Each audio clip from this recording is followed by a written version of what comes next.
cirurgia plástica funcional, ela tem uma abordagem sistêmica, holística, e o que a gente quer é justamente evitar complicação.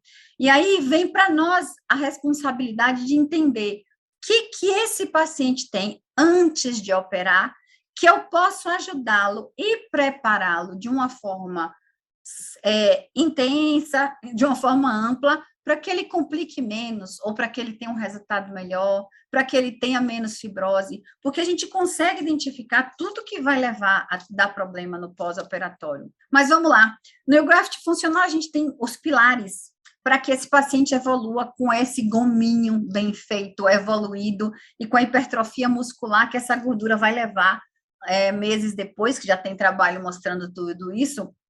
Então, a gente tem que ter um paciente nutrido, com nutrição funcional, a gente tem que ter balanço hormonal, ou seja, ninguém vai ter uma resposta adequada se esse paciente tiver alterações, por exemplo, que a mais comum delas é a tireoidiana, a gente às vezes pensa só no anabolizante, esse paciente toma bomba e tal, mas a gente esquece da nossa linda e bonitinha tireoide, que vai fazer a gente não ter seroma, que vai fazer a gente não inchar, que vai fazer esse paciente responder melhor. Então, o balanço hormonal é extremamente importante. E alguns conceitos que eu sei que para o cirurgião plástico ainda são muito novidade, mas que são a glicação, o estresse oxidativo, como desintoxicar esse paciente e tratar as inflamações crônicas. Vocês viram a Nani falando aqui o paciente está muito inflamado, tá, gente? As pessoas estão muito inflamadas.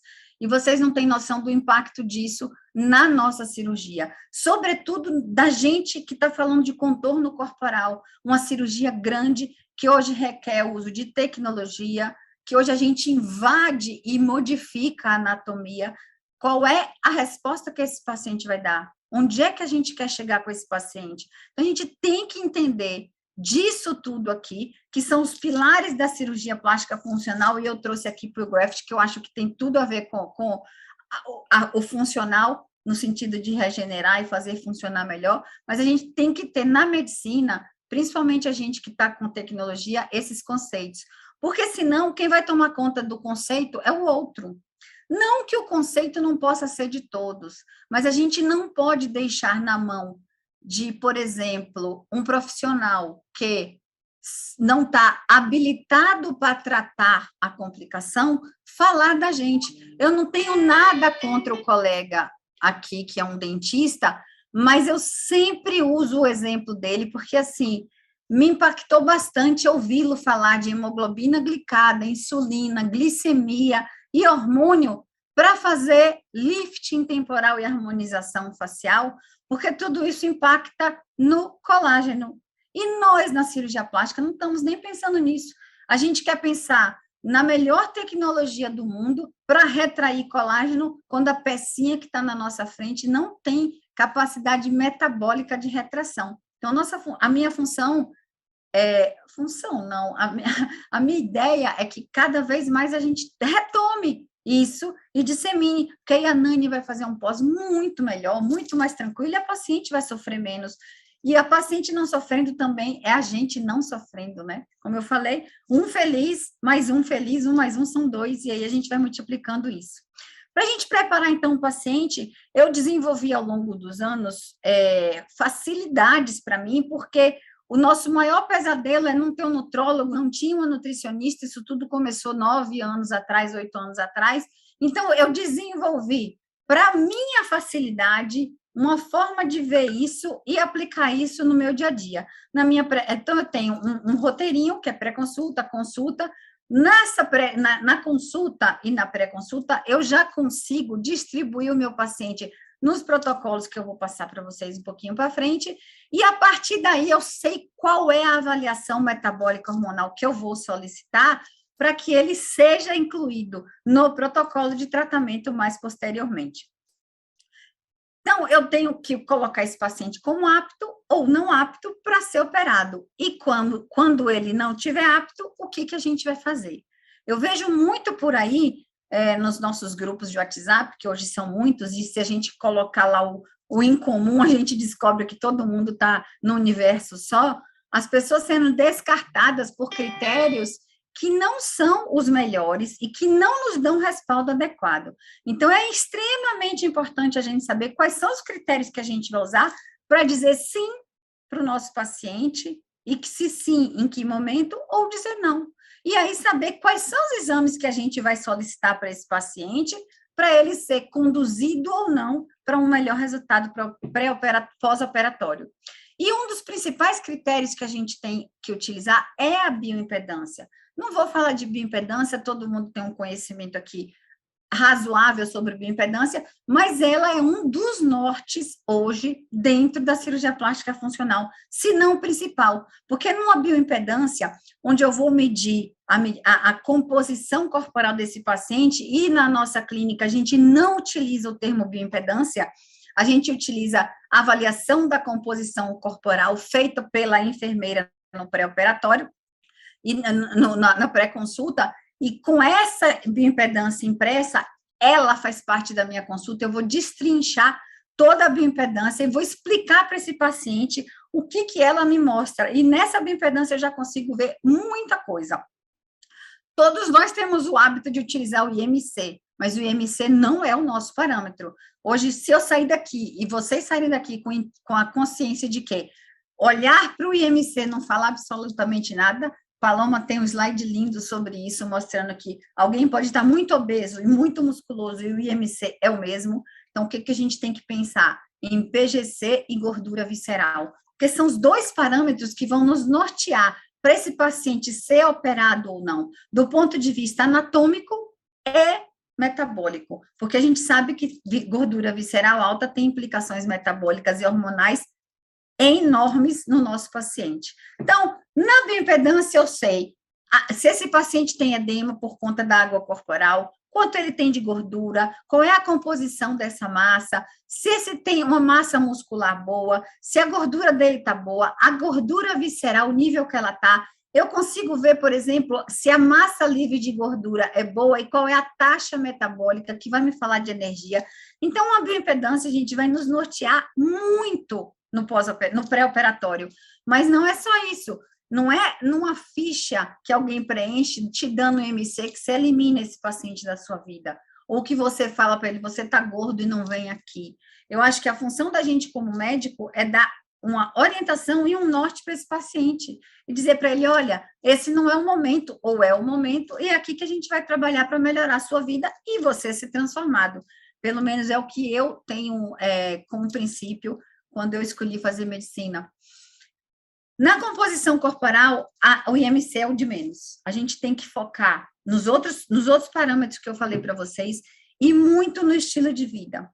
Esse paciente que vai fazer uma cirurgia, onde a gente vai fazer uma definição muscular, colocando gordura, a expectativa dele tem que estar alinhada, porque se ele não modificar o estilo de vida dele, a gente vai ser só mais um trauma, a gente vai ser só mais um problema. Então, a nossa função é adequar a expectativa ou até mesmo promover e proporcionar para ele e vislumbrar um estilo de vida mais saudável, uma vida que vai ser compatível com esse novo músculo que ele vai ganhar, porque a gente sabe hoje que o graft promove essa regeneração muscular, como o Maurício querido tanto fala.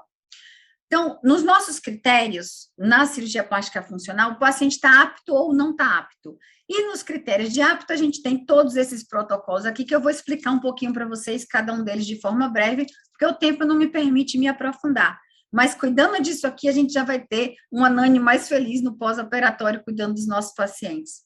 Então, a gente vai fazer o quê? Se a paciente não está apta, eu simplesmente vou falar, olha, você não pode operar e sai daqui, vida que segue, que eu quero a próxima, tipo, ponto próximo, não. Na clínica, a gente tem o cuidado de preparar e falar para esse paciente, olha, se você tem nutrólogo e nutricionista, ótimo. Se você não tem e quer cuidar desse paciente, tem que mostrar para ela data, períodos em que isso possa acontecer, ou vai encaminhar para nutricionista e nutrólogo que seja parceiro para cuidar do seu paciente. E lá a gente deixa essa consulta em aberto como forma de estímulo para essa pessoa mudar de vida e voltar para preparar essa cirurgia. E acreditem, elas voltam. Então, é como se ela ficasse com uma obrigação, uma dívida a ser paga novamente, e ela se sente grata porque você dá um caminho para essa pessoa mudar de vida. Se o paciente está apto, então, a gente vai cair naquele nosso primeiro protocolo. Vou voltar um pouquinho aqui. Então, eu tenho aqui a paciente que está apta, com 40 anos, menor do que 40 anos de idade, e eu explico da seguinte forma. A paciente que tem 40 anos de idade, metabolicamente, essa célula é considerada idosa, sobretudo nos parâmetros funcionais. Não que a pessoa seja velha, mas o metabolismo dela já está se preparando para perdas. E a gente tem que considerar isso como um ponto de corte no nosso preparo do paciente. É muito mais fácil um paciente abaixo dessa idade do que acima dos 40 anos. Não estou querendo dizer com isso que paciente com 45, 50 anos de idade não possa fazer, muito pelo contrário. Um paciente preparado pode e deve ser operado. E aí a gente vai ter como cuidar desse paciente. E aqui a gente tem os exames laboratoriais mínimos que a gente precisa pedir no paciente nessa faixa etária. Nada, eu não peço nada menos do que isso, porque esses exames aqui vão me dar todos os parâmetros que eu preciso para determinar se esse paciente está bom ou não. Lembre-se que já na bioimpedância eu já tenho como conduzi-lo para algum foco, mas quem vai realmente me trazer para o protocolo de preparo, complementando a bioimpedância, são os exames laboratoriais. Se essa paciente tem mais do que 40 anos, eu vou acrescentar aqui parâmetros hormonais e vou acrescentar nos parâmetros metabólicos alguns outros exames que vão me orientar. Por exemplo, se a tecnologia que eu vou usar vai dar realmente retração, se a tecnologia que eu estou querendo indicar vai ter realmente um resultado nessa flacidez, se a cirurgia que eu vou fazer vai me dar mais ou menos fibrose, e tudo isso a gente consegue ver avaliando corretamente os exames laboratoriais adequados. Não é pedir um hemograma e simplesmente ver que a hemoglobina está com 12, 12,5, o paciente está tudo bem. Não. A gente tem que ter uma avaliação mais completa dessa paciente para que ela tenha condição de ser operada por nós e ter o resultado que a gente deseja. Aqui, então, a gente tem os parâmetros que a gente tem que chamar atenção quando, em qualquer faixa etária, a gente pede os exames e eles estão alterados. Então, a hemoglobina é extremamente importante. Um hemograma dá para a gente um norte absurdo de uma paciente. Eu olhando um hemograma hoje, eu sei como esse fígado reage, eu sei se essa tireoide está funcionando, eu sei que essa paciente tem um pós-operatório ou um intraoperatório ruim. Então, só com esses parâmetros aqui. Esses eu coloco como parâmetros de atenção. Então, observem, todas as vezes que vocês pedirem esses exames e der essas alterações, a gente tem que intervir na nutrição, tem que intervir na alimentação desse paciente, no pré e no pós-operatório imediato. E aqui entendo imediato como até 60, 90 dias. Fiquem atentos a esses parâmetros, porque eles, todas as vezes que a gente pega problema, está aqui a historinha do problema. A história já está descrita anteriormente. Então, esses são os nossos parâmetros de atenção.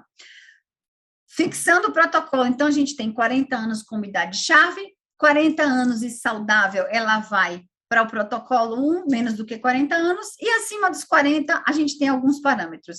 Se a gente tem o conceito da inflamação crônica estéril, eu sei que alguns de vocês não têm, alguns já ouviram falar, e alguns vão ter, que eu já vi que tem alguns que estão aqui na mentoria, fico muito feliz. A gente coloca esse paciente no protocolo 4. E as inaptas, vocês já viram qual é a conduta que a gente dá. Por que eu uso a vitamina D? Gente, a vitamina D é um parâmetro de corte em qualquer idade, principalmente pelo sistema imune, principalmente pela ativação do fator estimulador de fibroblasto. É incrível como vitamina D baixa está associado com doenças imunológicas, alergias e flacidez. A gente trata com vitamina D e com a dieta adequada e esse paciente tem melhora dos seus resultados. Elas falam isso. Basta uma dieta boa e repor a vitamina D na nossa cirurgia, tá? Em torno de 40, 60, se tiver em 80, melhor ainda, e a paciente tem uma resposta melhor. Eu sei que a gente está pensando aqui na vitamina D como cálcio, esqueçam parâmetros do nível de vitamina D para o cálcio. A vitamina D, ela tem níveis de ação de acordo, ela tem ações de acordo com níveis séricos que ela tem. E nenhuma vitamina D vai ser sinalizadora de fibroblasto se ela estiver abaixo de 30. Então, um dos nossos parâmetros é realmente o nível de vitamina D. Ela tem uma função para nós, no pós-operatório, anti-inflamatória, extremamente importante, não só por regular interleucinas, como por promover uma regulação para baixo, que a gente chama de downregulation, das interleucinas que causam mais inflamação. Então, a gente tem NF-kappa-beta, que é uma proteína de expressão inflamatória muito grande. O nível de vitamina D sérico regula essa proteína. Então, olha só, para a gente, a vitamina D, na minha modesta opinião, ainda encaminhando para a cirurgia plástica se tornar uma coisa mais profunda cientificamente, a vitamina D tinha que ser hoje um parâmetro de corte para a gente operar nossos pacientes com mais saúde, sobretudo no pós-Covid. Então, ela está aqui justamente por isso, pela ação dela na flacidez, na inflamação e no sistema imunológico, no nosso sistema imune. Voltando para o protocolo, a gente tem, então, já sabemos que a vitamina D é um parâmetro de corte. O paciente tem abaixo de 40, bioimpedância passou, está tudo ok, vitamina D ok, laboratório ok, ela pode ser operada. Aí a gente vai orientar apenas uma dieta, no pré e no pós-operatório, vai observar sempre e chamar atenção para o intestino dessa paciente, e a discussão do que prescrever, aí a gente passaria a noite, não é o foco da nossa aula, mas ela já sai com as fórmulas prontas e tudo que ela vai precisar até 90 dias. Se ela vai para o protocolo 2, a única coisa que ela tem é a alteração da vitamina D. Então, ela está abaixo dos 40, a bioimpedância está ok, exames estão ok, mas a vitamina D está ruim. Então, essa paciente passa por um protocolo com uso de vitamina D injetável na clínica, e a gente vai usar por 4 semanas. E a gente já sabe, com trabalhos publicados, quanto tem que aplicar para que isso suba em torno de 10 unidades séricas em um período que a gente necessita. Então, o protocolo está bem estabelecido e funciona muito bem. Se a paciente tem 40 anos, então ela já passa para o protocolo 3. Aí eu tenho que ter mais atenção à dieta dessa paciente, ao que ela vai comer, e se está tudo ok, e ela está só com a vitamina, está toda perfeitinha, seria semelhante ao protocolo 1, mas ela tem 40 anos, muda completamente a dieta que ela vai utilizar no pré-operatório, e muda também o que ela vai precisar de prescrição. Aí a gente já vai entrar no funcionamento do trato digestório com um pouco mais de intensidade, porque se sabe que após os 40 anos a gente tem alteração da função do trato digestório, sobretudo na formação da acidez gástrica e do funcionamento intestinal. Esse protocolo, que se chama Mônaco Rios, é um protocolo desenvolvido por mim lá na clínica, feito 15 dias antes da cirurgia. O paciente passa com a nutricionista, eu tenho uma nutricionista hoje. Hoje eu conto também com apoio, paixão, ombro, amor, carinho do Dr. Rodolfo, que está aqui nos assistindo. Tenho orgulho de dizer para vocês que ele é o primeiro cirurgião plástico com selo de cirurgião plástico funcional. Ele ganhou o selo dele, a árvorezinha dele, agora no sábado que ele se formou, e ele já está comigo há 3 anos. Então, hoje ele trabalha junto comigo, sou eu e o meu marido, Carlos, e a gente faz, então, o protocolo e a gente acompanha em equipe essa paciente, junto com a nutricionista. A dieta vai levar muitos benefícios, mas, assim, são infinitos. E quem mais sente o benefício, além do paciente, e mais lá para frente, a Nani, no pós-operatório, é a anestesia. É impressionante como os anestesistas da nossa equipe falam assim, essa aqui fez o protocolo direitinho. É outro transoperatório. A gente tem uma melhora absurda do estresse cirúrgico que essa paciente vai ter, porque esse protocolo prepara o paciente para ser submetido ao trauma cirúrgico, e a gente tem diminuição dos níveis inflamatórios, que é extremamente importante na fibrose, por exemplo, que a gente vai promover no pós-operatório com as tecnologias. Então, se eu ponho esse paciente numa dieta com restrição de carboidrato, ainda que seja no choque dos 15 dias anteriores, eu vou mudar o metabolismo corporal dessa paciente e eu vou favorecer o uso, eu vou diminuir a insulina, favorecendo lipólise, tenho queda de insulina, diminuição de gordura visceral, e a gente já sabe que gordura visceral alta está implicada com inflamação e sequestro de todas as moléculas esteroidais, hormônio, vitamina D, por exemplo. Quando eu ponho no protocolo e a paciente segue, ela vai modificar. E aí, o que eu tenho? Eu tenho cetose, que é diferente de cetoacidose, tá? Então, vou levar essa paciente para uma cetose.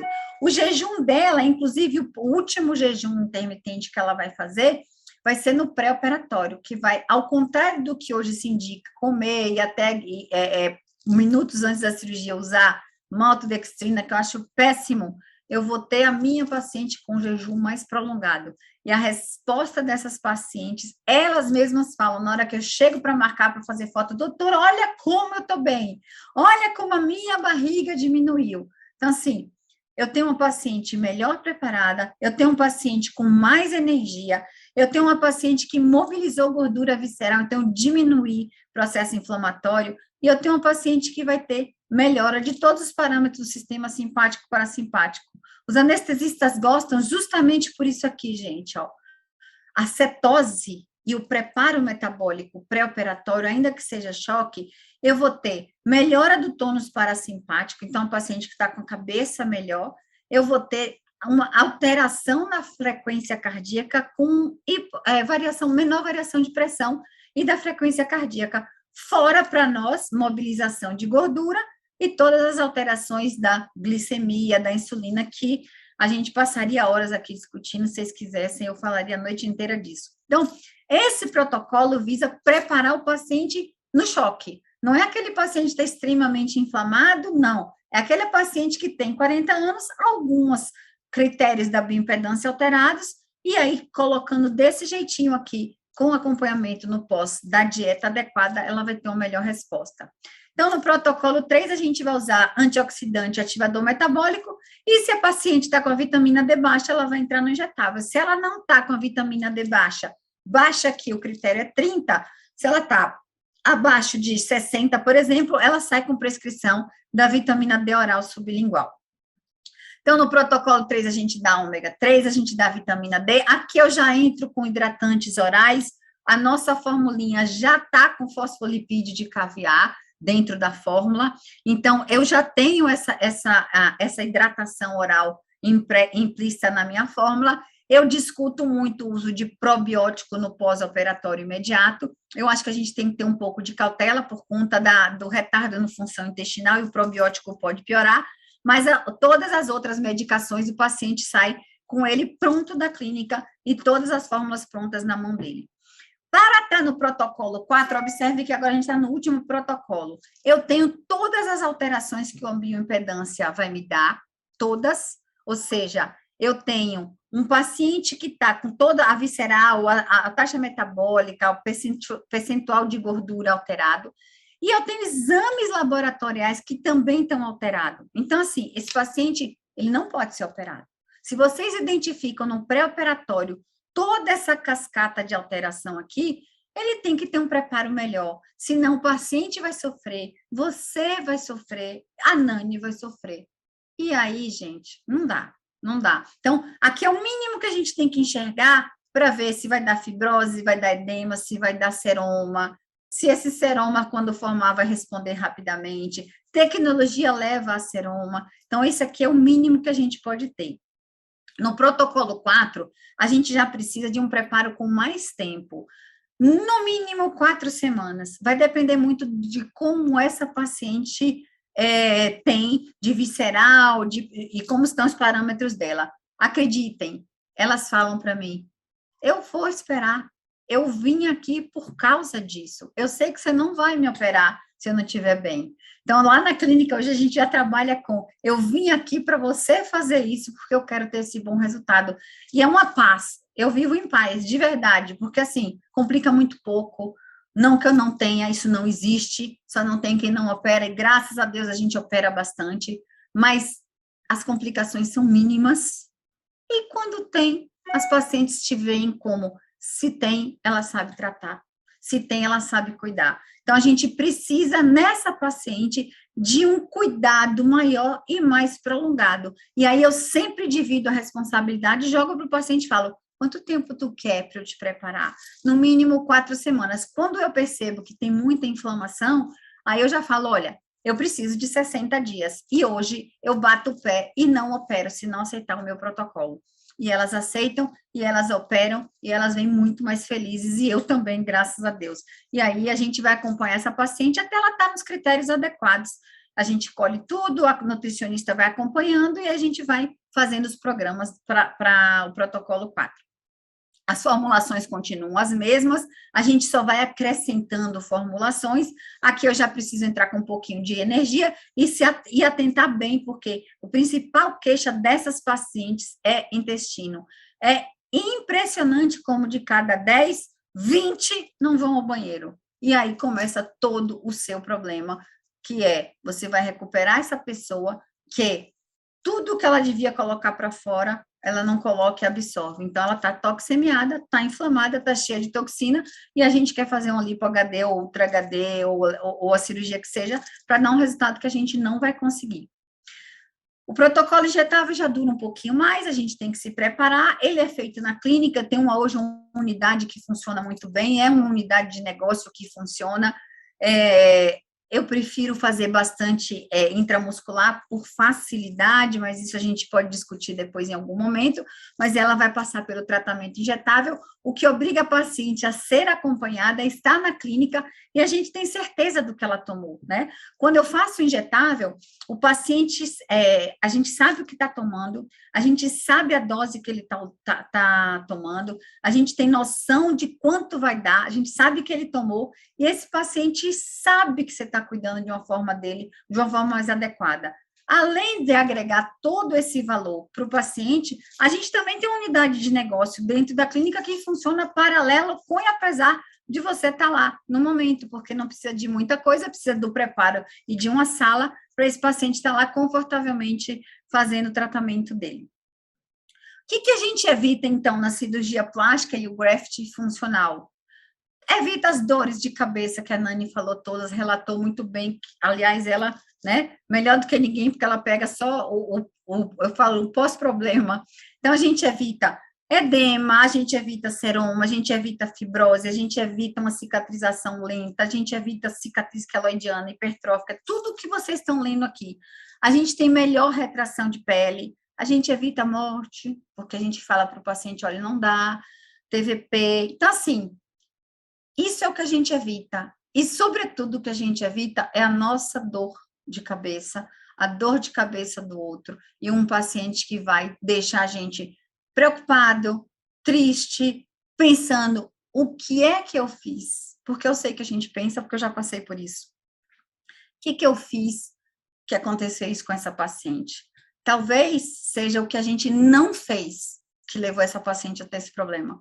O que eu não fiz? Eu não olhei o metabolismo dela, eu não adequei a dieta, eu não fiz um pré-operatório decente, e aí o que eu fiz foi causar esse problema que eu estou tendo agora. Então, o preparo faz toda a diferença, eu espero, assim, do fundo do meu coração, que daqui um ano nós tenhamos muitos cirurgiões plásticos com equipes multidisciplinares e com essa cabeça funcional, porque além de tudo que a gente tem que saber da medicina, da gestão, dos pontos de contato, da clínica Master Blaster, do hobbyzinho com o nome, do chinelo, a gente não pode esquecer da pessoa que está ali. E como a Nani muito bem falou, não sei se vocês prestaram atenção, mas elas falaram na aula inteira, o que a gente mais faz aqui é conversar.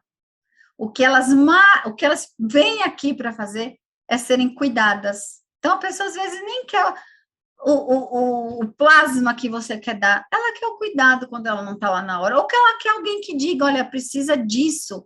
E aí você pega na mão e resgata aquela coisa assim, nossa, eu sou médico de novo. Pelo menos para mim isso é uma paixão, eu gosto bastante. Me deu um novo alento e um novo gás para fazer os próximos 10 anos aí de cirurgia plástica.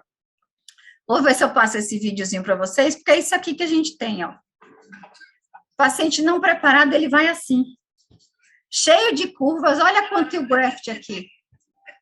Todo cheio de graft, mas ninguém olhou, tá lá, tentando sair do pós-operatório, E tá difícil, ele tenta, até consegue, mas levantar dá bastante trabalho. Então, a gente tem aqui, ó, paciente preparado, eu falo que a magia é isso aqui. Você é um paciente que eu cuidei, que eu tenho uma gratidão imensa, é a minha primeira paciente realmente funcional. Ela está comigo até hoje, está há 8 anos dentro da clínica. Na época, eu nem tinha tecnologias e não foi feito nada além de uma lipoaspiração e um preparo. Ela perdeu 22 quilos, ela era assim, e ela ficou assim. Hoje é blogueira, vende roupa, expõe o corpo, trocou de cargo, mudou de vida. E tá aí, me mandou uma mensagem dessa. É por isso aqui que eu acordo todos os dias. Eu sou o anjo de alguém? Não, não sou, não. Eu sou só alguém que faz uma medicina de verdade, que promove o ao outro a chance dele realmente fazer da minha cirurgia um resultado melhor. Isso é que eu penso quando a gente fala de graft funcional. Esse é o selo que agora finalmente é oficial da cirurgia plástica funcional. Vamos fazer o graft funcional para todo lado, vamos olhar para o nosso paciente, vamos mudar o mundo. E eu estou aqui, se vocês quiserem, precisarem de mim em qualquer horário, mando WhatsApp, eu estou no graft, eu sou família Viaro agora, estou com vocês. Muito obrigada.